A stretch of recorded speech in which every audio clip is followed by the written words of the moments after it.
Hey, Derek here with Rhonda, Sher, talking about one of the best social media platforms, especially for nonfiction authors. And this is something I was doing a number of interviews, and the idea of using social media, it's kind of a love-hate relationship that some people have with it. But what kept coming up over and over from talking to other experts is that if you are any type of expert, thought leader, coach, consultant, at least be on LinkedIn. And it's something that I'll admit it's kind of been more of an afterthought for me. I got a profile. I'm not super active on it, but I've seen what Rhonda, what you've been able to do and the success some of your clients have had. So I'm excited to have you on here to share more about LinkedIn and how you can leverage it as an author, as well as any sort of thought leader and expert.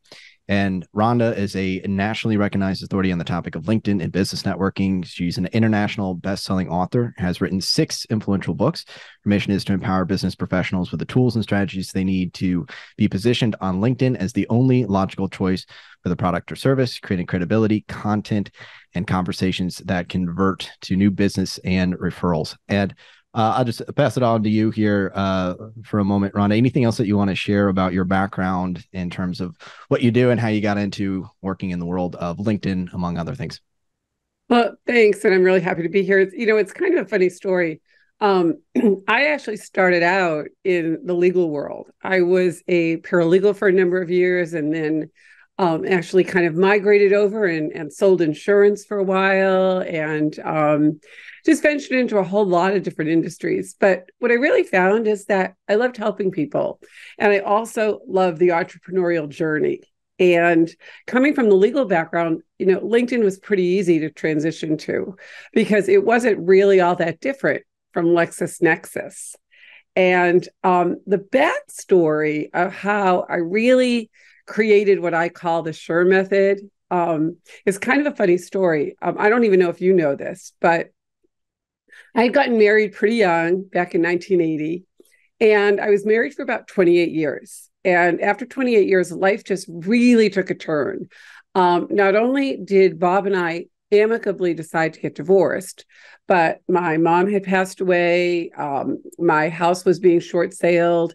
The kids were empty nesting. I had a cancer scare. And I thought, oh my gosh, yeah, I'm going to be one of those supermarket greeters. And what happened was I realized that I had this superpower. I knew how to use LinkedIn. So I went out, I got my life insurance license, and I started using LinkedIn to reach out to those people that already had my clients, but weren't competing with me. And I had created a system. Well, this was the interesting thing. When I first got married, my husband said, I have one request. I'm like, okay. Now, keep in mind, I have 2 daughters that are 31 and 33. And if anybody ever said this to them, I would tell them to run, not walk. But what my husband asked me was, he said, please don't make more money than me. Now, that really sounds funny in today's world, but back in 1980, maybe not so much. Well, fast forward to 2016. I had been divorced for 7 years. My husband and I decided to remarry. And he said, I have only one request. I said, what's that? He said, please make more money than me. And believe it or not, using what I had created while I was divorced, I created the Sher method and I retired him. It's actually 3 years ago, October of 2020.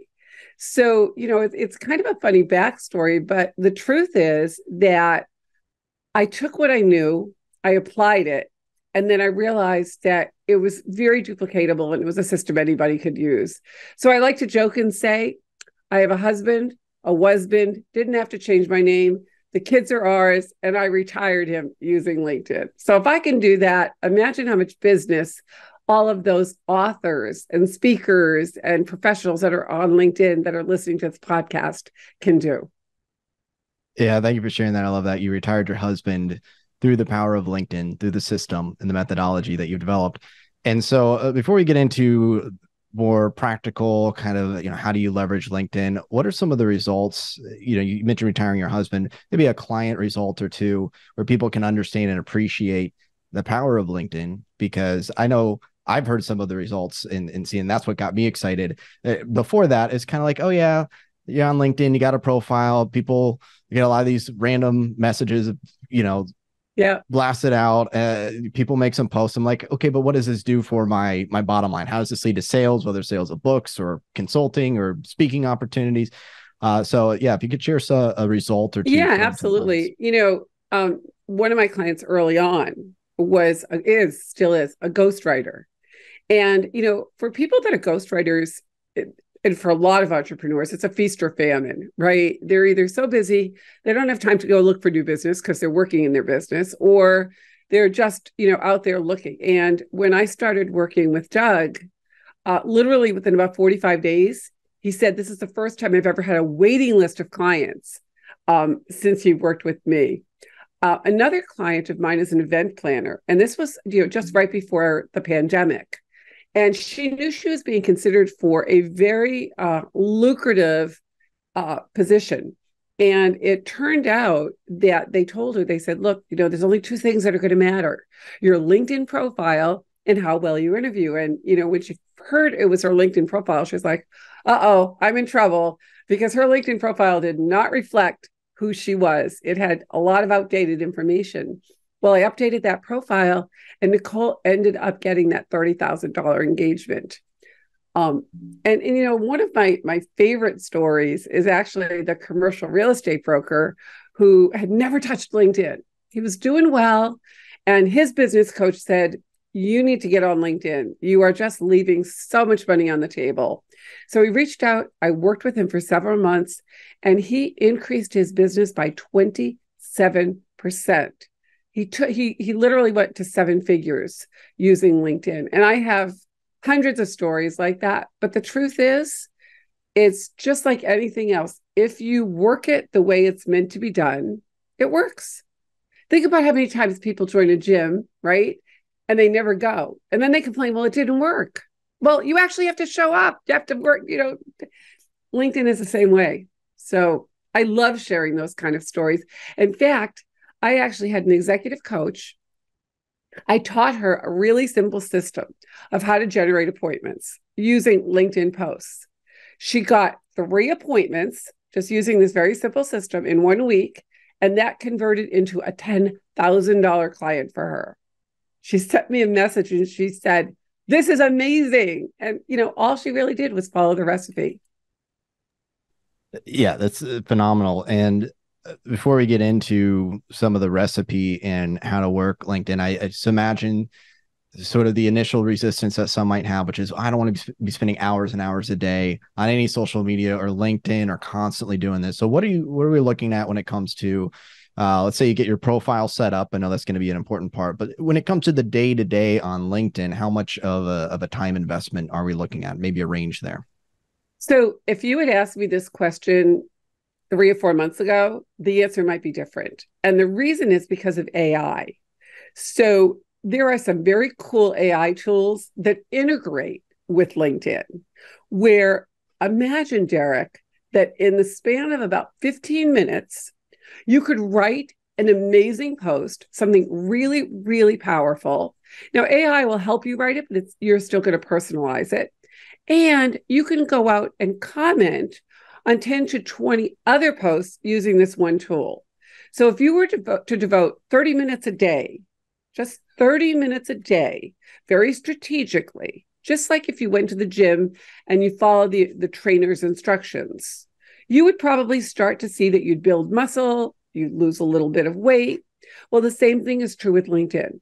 So 30 minutes a day, how many zeros do you want at the end of that month? Because that's really what it can convert to.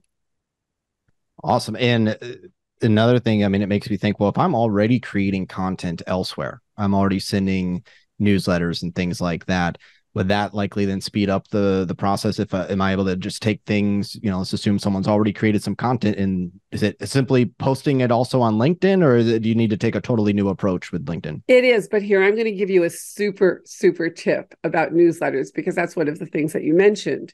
So LinkedIn came out with the LinkedIn newsletter not all that long ago, probably a couple of years ago. And what a lot of people don't know is the first time that you send out your newsletter, LinkedIn sends it out to all of your connections, inviting them to subscribe. So if you have a newsletter, why not just put it onto LinkedIn, however often you're going to do it, every month, every 2 weeks, whatever, but get that, turbocharge with LinkedIn, sending it out to your list the very first time. So yeah, you can repurpose a lot of stuff. In fact, if you're posting already, you're blogging, whatever, put it on LinkedIn. And make sure you have good hashtags that are the ones that people look for. When appropriate, tag people, with permission. Don't stalk them. Tag them, in a polite way where they know they're being tagged and they appreciate it. Awesome. So now let's say someone's going, okay, this is great. Maybe I don't have a profile set up, or like some of your clients, I got it, it's outdated. Or in many cases, someone might be thinking, I think I got a pretty good profile. And you would probably look at it and be like, need some work. Right. So when it comes to setting up the profile, what are some of the biggest, you could frame it as mistakes that people are making, or the biggest things that they need to make sure they have dialed in there? Well, we're all visual, right? In one way or another, we're all visual. So the first thing that people see is your banner. And most people, for the most part, don't have a banner that's consistent with their own branding. Sometimes they don't even have one. Or if they do, it's something that's totally not related to who they are. So have a banner that's really consistent with your branding. And if you don't have one, go to Canva, canva.com. It's free. They actually have, templates there that you can use. The second thing that I see, and this is just really funny, are the headshots.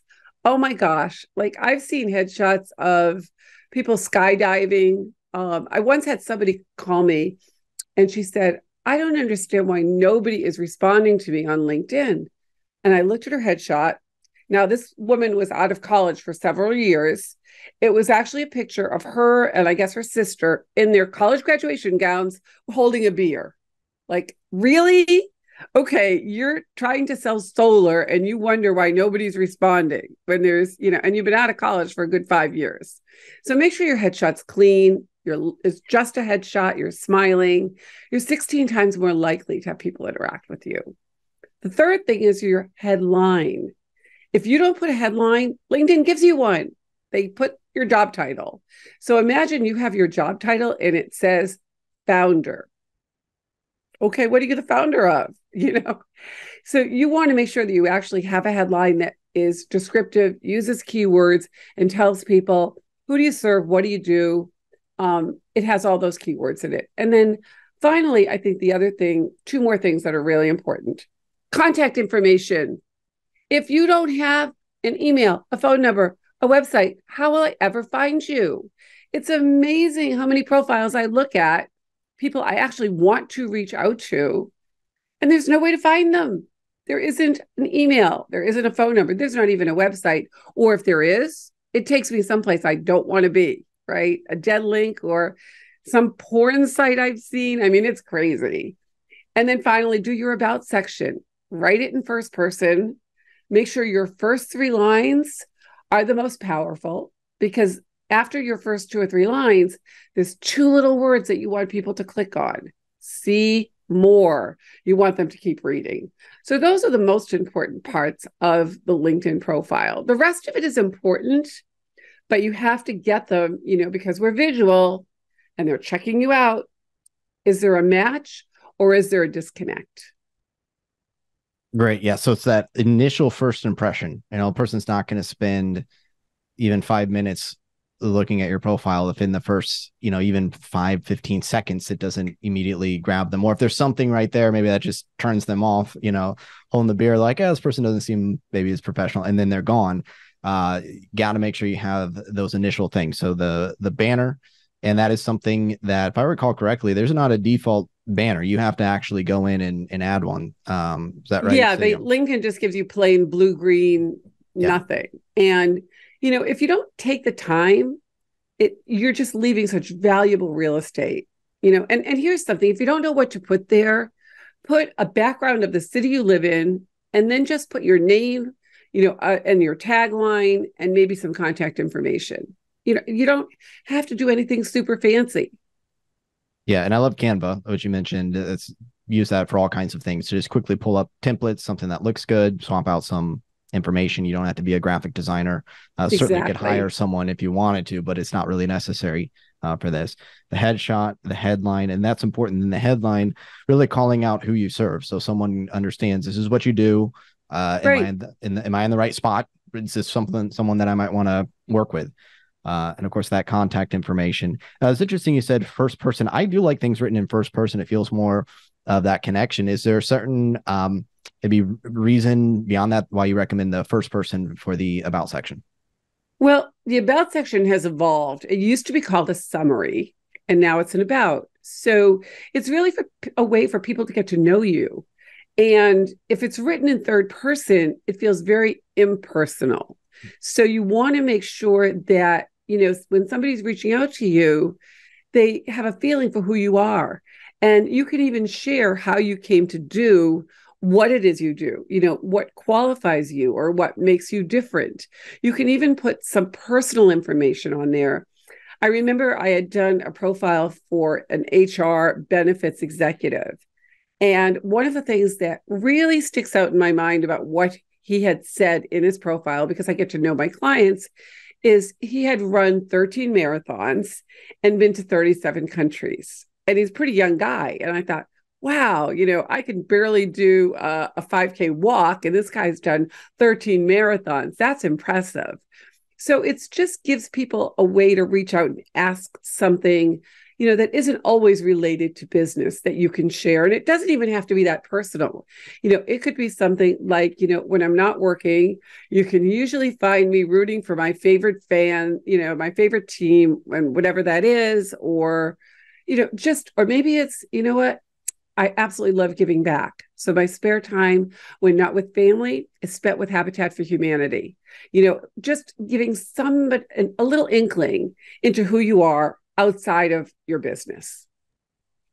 Yeah, I love that. And I don't remember the example offhand, but there was something about someone that was like sending in a resume to places and they put in some little fun fact, maybe about I almost want to say it was like something that they're into whiskey or whatever. And then, one of the interviewers like, oh, and then that's like what they wanted to talk about. It's just that personal Yeah. relation aspect. So of course you got to have your fundamental business. This is what I do, how I help people. Then having a little bit of those personal details, that might be the very thing that someone is looking at your profile that catches their attention and they're curious about it. And they want to learn more about some of these, let's say, not just strictly business type of things. Yeah. And especially, even on the section where you have volunteer. So I remember I was talking to somebody and I noticed that they wrote that they had been a mentor for Big Brothers Big Sisters for many, many years. And at the time, my younger daughter was working for Big Brothers Big Sisters, and they were doing their huge fundraiser. And I said, wow, I see you've been with Big Brothers Big Sisters for years. My daughter works for them. In fact, she's doing their big fundraiser. And he said to me, oh, who is she? I'd love to make a donation. And I was like, wow. So I showed him her profile. And then he actually made like $100 donation to Big Brothers Big Sisters. And my daughter was like, Mom, this is amazing. Who else do you know? Like I said, you know what? I'm not about to go do your job for you, but I'm certainly happy, to be able to share because that was what I found on this gentleman's profile. So again, it gave him an opportunity to, be generous with something he's passionate about. And it gave me the opportunity to share something personal because my daughter was working for the organization that, he's been mentoring with. So you never know. It doesn't even have to be in the about section. Volunteering is very important. Yeah, great tip. So once someone has their profile set up, what does the day-to-day practice look like when it comes to, posting, reaching out? Like, what's that process like? So here's an interesting thing. Less than 4%. Now we're approaching 1 billion people on LinkedIn and about 4 new people joining every second. So this thing is really, really growing, right? So imagine that less than 4% of the people on LinkedIn are posting. Less than 4%. That's like minuscule. So the first thing that you want to do is, you have a list of prospects, you have a list of clients, you have a list of your referral partners. Start interacting with their posts. You can use AI tools to do that. People read the comments. Comments are much more important than likes. And then at a minimum, 3 times a week, post yourself. And the posts should fall into the category of motivational, educational, inspirational. Nobody wants to keep reading posts where all you're doing is talking about your business. You're not going to get the interaction. Now, you can talk about your business with a fun post. I had a post that went literally viral with over 2 million views. And it was a video of a flight attendant does the same thing every single day. You ever been on an airplane? They all give the same speech, right? You know, this is how you buckle your seatbelt and all of this. Well, this guy did it with such humor that it was hysterical that somebody actually videotaped him. It ended up on many, many different social media platforms. I shared it and I made it a post about, hey, do you have fun at work? And it resonated with so many people that it literally got over 2 million views. It was reshared about 1,700 times. And the likes and comments were in the thousands. So again, you know, make sure those posts aren't just so dry that, you know, and have a call to action in your post. Ask people to interact with it. If you're just shoving information at them, they're just going to keep going. It's like a billboard, but get them to interact. And that's how you start to generate traction on LinkedIn. Vary your content, be consistent, video, static images, and mostly be authentic. You know, I recently did a post about how I married the same guy twice, right? And so my husband and I got these really cool t-shirts. He got these t-shirts for us and it says wifey and hubby. But the funny part on the t-shirts are, it says established 1980, reestablished 2016. And somebody took a picture of us, you know, in those shirts. And I wrote about, you know, just some tips on, you know, happy marriages, because we all know that if you're in a good relationship, you're probably going to be more effective at work because you're not distracted.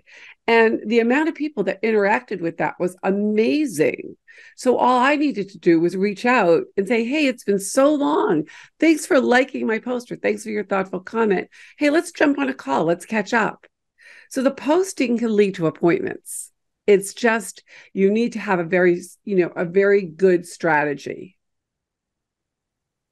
Yeah, this is great. So we have interacting with other people's posts, you know, Yep. liking, commenting, things like that. So you have people in your network. You have making your posts, you know, a few times a week, motivational, educational, inspirational. This is what I teach. A lot of other people teach it when it comes to content creation, is this idea of entertainment. It's been called infotainment, edutainment by different people. And the idea is it's not just dry, it's not all dry factual stuff. Certainly not all just here's my company and what we do. That might be in your about section, of course, but like the content itself is something that people like to engage with. You also pointed out, like, you're not you know, you're more a LinkedIn expert than maybe what you'd call a relationship expert. You can still share tips though about, you know, happy relationships and marriage and your personal stories. And that's something else I've noticed about people who are really good with content and social media, is they might have things that are very specific to their business. Then they might also bring in things that have more the potential to go viral, that are these kind of broader topics that appeal to a lot of people. And then you talk about a call to action. You can reach out, follow up with people who are interacting with your posts, and you schedule an appointment. I'm curious a little bit more about this process then, because I imagine someone's going, okay, I'm posting, you know, making some connections. How does this lead to sales? You know, how does this actually go from making these posts and interacting to selling my product, services, books, whatever it is that they're offering? You know, that's such a great question because, you know, okay, so I confess I'm a black belt in shopping, right? You know, I'm just one of these people. And the truth is that nobody really wants to be sold, but we do want to buy. And we buy from people we like, know, and trust, right? And, you know, the reason that I reconnected with you, and we had met through a mutual mastermind networking type of group, right? But I remembered the value that you bring to the people that you work with, right? So it comes down to the like, know, trust factor. And if I had called you, Derek, and I had said, hey, Derek, you know what? I looked at your LinkedIn profile and I can really help you. You would be like, what? I haven't talked to this woman in years and she wants to sell me her services.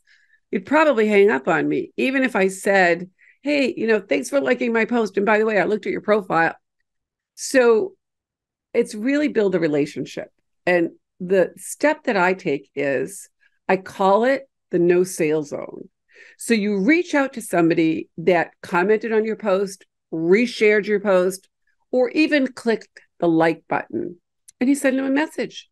And it might go something like, and you can send it as a video, you can send it as an audio, you can send it just as a type message. Hey, Derek, thanks so much for liking my post about second chances. You know what? We've been connected for a really long time, and I don't remember the last time we spoke. I'd love to catch up, what's new, find out what's new in your world. I promise it's a no sales zone call. So if you're up for it, I'll drop a link to my calendar and let's catch up. Maybe there's a way that we can actually make some introductions or referrals for one another. Best 70% chance that if you got that, you would click on my calendar. Am I right? I'm pretty sure that's very similar to what you sent me in just recently when we connected. I think it was via email, which I tend to check emails, but I mean, it's basically the same kind of idea. Hey, it's been a while since we connected. So yeah, absolutely. And again, I think the other thing too, and this is really important, it will eventually turn into business or a referral. But what you want to do is always come from a place of giving value. So I'm launching a new mastermind/membership, and I don't have anybody that does what you do in that. And I thought, wow, I have a client that I wanted to refer to you. That was how your name popped in my head. But what really came up after that was, wow, Derek would be amazing to have as a resource in my community. So I wanted to start the conversation. Number one, catch up because it's been a while. And number two, wow, is this something that would be a benefit to you? There's no cost to you to do it. It's basically a win-win. I get to put a resource that I vetted, that I personally know, that I want to share with my list, and you get more exposure. It's a win-win. And what did you do? You said, hey, I have a podcast. Would you like to be a guest? Like none of that would have happened. And no money has ever exchanged hands. But am I going to start referring you? Absolutely, because now you're top of mind with me. Potentially, you may come across some authors and think, wow, what are you doing with your LinkedIn? I have somebody you might want to know. So again, it's not a direct sales, but we all know people. And that's where it comes from. When people start spraying and praying, we just turn off. I hate those sales pitches. But if you're really building a relationship, the question you want to ask is, Derek, what's the best referral for you? Or who can I introduce you to? Or how can I support you with my network? Well, what's the natural question you're going to ask me? How can I How can support you you? help me? Yeah. Exactly. There you go. Even before I was doing LinkedIn, I used to teach on business, just on business networking. I wrote a book called The 2-Minute Networker. And one of the things I used to say was, when my kids were little, they would get invited to all these birthday parties. It was like just this circus of, everybody in the class, all the kids got invited, right? And then they had to invite every other kid. And, so it became very reciprocal. And it's not all that different on LinkedIn if you think about it, right? I mean, if somebody says to you, hey, what can I do for you? They're going to ask the same thing. Well, what can I do for you? So it just comes back to common sense, just do unto others, right? Practice the platinum rule, treat people the way they want to be treated. We all want to have people help us. What we don't want to do a lot of times is we don't want to ask for the help. So you just make it easy. You offer and then they reciprocate. Just don't sell them. Yeah, this is so good. And it's something that talk about going in and connecting with people with a what can I give mentality, not a what can I get from this person. And that's a great reminder. Your first point of contact with me when we reconnected just recently was maybe a referral for you. So it's going in, and that's something that you can, I mean, almost everyone. I remember when I was first learning about business, and maybe I had heard the Zig Ziglar quote at this point, you get what you want. If you help enough people get what they want, paraphrasing. And I just remember thinking, well, I don't have that much to offer. I'm just kind of getting going, but I can certainly connect that person with that person and make these connections. And so that's a great reminder that kind of no matter where you're at, it doesn't matter whether you're first starting out or whether you're at the, CEO of multi-billion-dollar company. The concept, the principles of helping people out, providing referrals, making connections for people, it'll always be appreciated. And then you do that enough, it tends to come back in your favor, and sometimes way more when you're than you could ever have expected. And it's also takes off that pressure of like, oh, I got to sell them something, which most people don't really, they don't feel good doing that. Just being like, hey, buy my thing, or nor do they feel that great receiving just a pure sales pitch without any type of, prior relationship or connection or understanding or things like that. Although, as you said, and I'm very similar, I love to buy stuff. I think most people enjoy buying something. It's just when I will very quickly delete messages that are nothing more than, hey, I see you do blah, blah, blah. What's your biggest challenge? I can help you with that. Well, and it's just like, who are you? Like, I have other people. I can deal with that. So, this is Exactly. this is really great. And I mean, we could be talking all day. About LinkedIn, and I want to recap a couple things. So you get your profile set up. You want to be engaging with other people's posts, making some posts. Didn't get into this too much, but you alluded to hashtags, and so studying probably some of the hashtags that are out there that'll help get exposure for your post, making some connections, reaching out to people who are liking and commenting on your post, making these personal connections. There's one quick question, a logistical thing. When you send a message, are you able to do I don't remember. Are you able to do audio or video messages at Both. all on LinkedIn? You can do Yeah. both. You need to do those through your phone if you're going to do it. You can do the video actually through the computer, but it's unless you're using Dub, which I believe is the only platform I know that where it's not a link. Like if you're using Loom, it's a link. Dub is a little bit expensive. It's a great platform, but it's a little on the pricey side. So I tend to use my phone when I'm sending those messages, and I do the audio and I do the video. And I would say that with video, there's probably greater than a 70% in terms of people that will actually respond and get on the calendar. Yeah, that's really big. I found that sending personalized video messages has been huge for over 10 years. I think I did that. And the funny thing is, it might take me less time to shoot a quick 30-second video than to sit there and try to even think about what to type out. And I get a video, I'm like, oh, this person actually took the time to record a video. It's a real person Yep. that's interacting. So on one hand, I love templates. I love AI tools now that are coming out, things that speed it up. And then I also am a big believer in make sure you keep the human element though too, where it really does have that personal touch. Absolutely. And, there's one other tip that I think is really important. How many times, Derek, has somebody said to you, Derek, that was amazing. I can't believe the difference it's made because of the book or because of the program or whatever it is that you've done. Right. And sometimes we just kind of let that, go. Well, what if you said, you know what? I would so appreciate if you would just let me capture that on video and be able to use it, because I want other people to know, what I say is fine, but what other people say is 1,000 times more powerful. So it's really going out and capturing, whether it's on video or in writing, what other people have said. That is so important. And you want to put that front and center on your profile, because you know what? If you've heard it from somebody else, you're much more likely to believe it. We live in a world that we don't buy things without looking at Google reviews, Yelp reviews, any of that. So why not on LinkedIn do the same thing? And you know what? It goes outside of our comfort zone. We just don't like to brag. But guess what? If you don't give them a reason, they're not going to buy or even engage.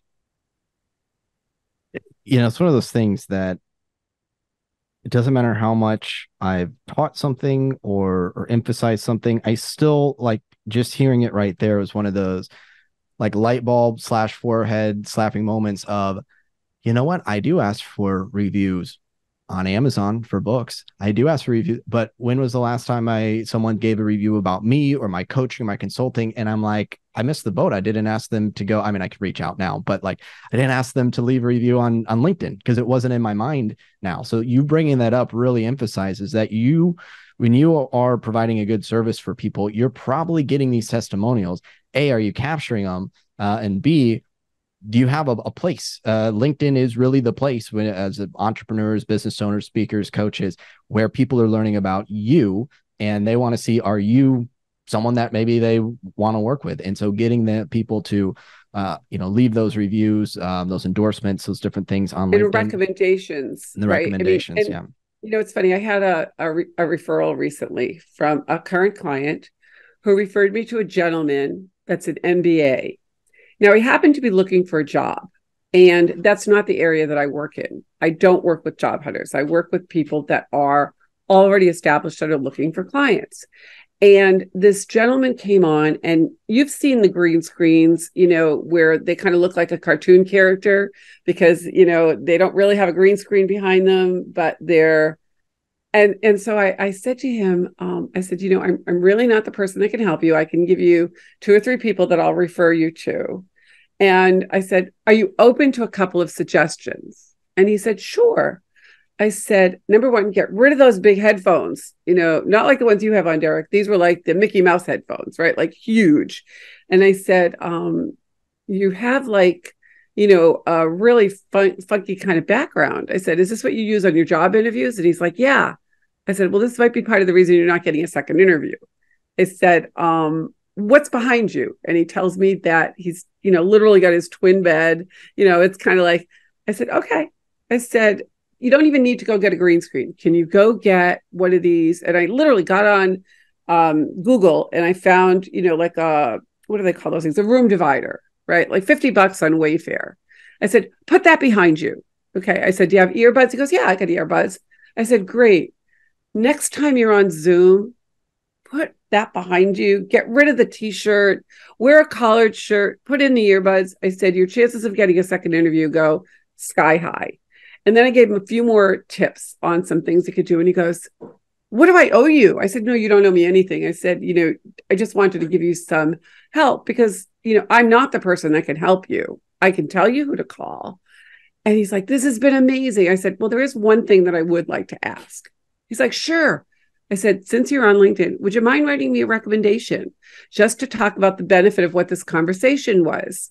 Because what I really wanted to come across was that I wasn't selling this guy. I just wanted to help him. And he's like, oh, and the funny thing was he goes, yeah, will you show me how to do it? Because he didn't even know how to write a recommendation. And I said, sure. And, it's like one of my favorite things to do is, just help somebody. Right. And I was more than happy to give the guy 30 minutes of my time. But never let the opportunity go by when somebody says they got value to ask for that recommendation. I love it. This is so good. Rhonda, you've given so much, and we're still really kind of scratching the surface of what all you can do with LinkedIn, especially if someone, they get the ideas, but they might not have that personalized feedback that they could really benefit from.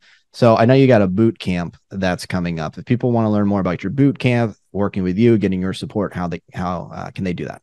So there's 2 ways. The boot camp is really the first time, Derek, that I have literally offered something where I take you behind the curtain and I give you step by step how to really upgrade your profile. So if you have a profile and you're in what I call the LinkedIn Witness Protection Program, nobody's going to find you and they're really confused. You can go to perfect, or the word perfect, whichever way you want to pronounce it, yourprofile.com. All the details are there. It's 5 days, 5 hours, an hour a day. Really straightforward at a ridiculously low investment. I mean, it's insane. That's one way. And the other way is you could just go to the shermethod.com and there's free gifts that you can download there. And you can also, if you just want to book an audit of your profile to see, do I really need to level up? Or maybe I'm doing great. It's on Zoom. Again, you can go to the Sher Method or just connect with me on LinkedIn. And the easiest way is, okay, you ready for this? This is a little shortcut that nobody's told you. I use my LinkedIn profile as my website. Okay. Because that's where I live. So go to linkedinrhonda.com and then it'll take you to my profile. So you can find out everything right there. And you could just go and buy that domain name, LinkedIn Derek, and that will take you to your link if you do a redirect right to your profile. So it's those three ways. But the bootcamp starts on November 6th. It's at 4 p.m. Pacific time, 5 days, 5 hours, and there's a VIP option. So you could spend an extra hour with me. But if you want to go from hiding out to standing out and get out of that LinkedIn Witness Protection Program, check out perfectyourprofile.com. Awesome. Thank you so much. So perfectyourprofile.com. And if for some reason you're watching this, maybe in the boot camp has already passed, I imagine there's still other ways they can connect with you, maybe get notifications about future things that you have and that going boot on. camp's going to happen pretty much either every month or every other month, and they can always purchase the replay if they can't make it. And because again, what my goal is that I'm going to be doing this probably every other month. So if you jump in, you can always get the replay to the one that passed and then jump into the live one. Perfect. And so that is at perfectyourprofile.com. We also have Sher Method and LinkedIn Rhonda. Great tip there. And I don't see, I haven't thought to do that with LinkedIn. It's definitely creating some easy to remember links for people. Just buy the domain and redirect people to wherever you want. And it's perfect, especially when you're doing interviews and things like that. And you're not given some long thing, or you don't even remember all the, stuff. You just have these quick things. So that's perfect. Rhonda, anything as we wrap up, anything else that you want to share that you want to make sure that we leave the listener with? No, I'll just leave you with my favorite line. If you're not LinkedIn, you're left out. All right, there you go. Thank you so much, Rhonda. Thanks, Derek.